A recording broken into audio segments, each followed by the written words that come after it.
நாகை அருகே கொளப்பாடு ஸ்ரீ ஆதியந்தன் சுவாமி கோவில் கும்பாபிஷேகம் 15 ஆண்டுகளுக்கு பிறகு இன்று வெகு விமரிசையாக நடைபெற்றது. திரளான பக்தர்கள் பங்கேற்று மனமுருகி சுவாமி தரிசனம் செய்தனர்.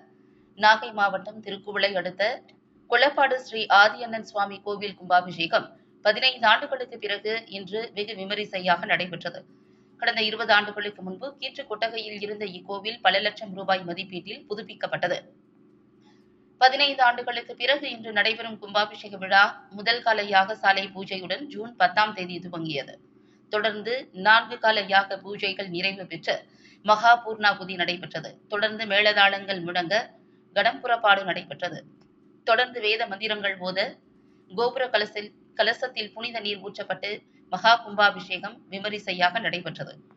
பின்னர் இக்கோவிலில் உள்ள ஸ்ரீ பூர்ணாம்பிகா, ஸ்ரீ புஷ்கலாம்பிகா சமேத ஸ்ரீ ஹரிஹரபுத்திர மகா சாஸ்தா ஐயனார், ஸ்ரீ ஆதியண்ணன் சுவாமிக்கு சிறப்பு அபிஷேக ஆராதனை நடைபெற்றது. மறு கட்டமைப்போடு புதுப்பிக்கப்பட்ட இக்கோவிலில் இதற்கான ஏற்பாடுகளை பெங்களூரைச் சேர்ந்த துரைராஜ் பூரணி தம்பதியினர் குடும்பத்தார் செய்திருந்தனர். இதில் குளப்பாடு கிராமவாசிகள், ஆலய மருளாளிகள் மற்றும் சுற்றுவட்டார பகுதிகளைச் சேர்ந்த ஏராளமானோர் பங்கேற்றனர்.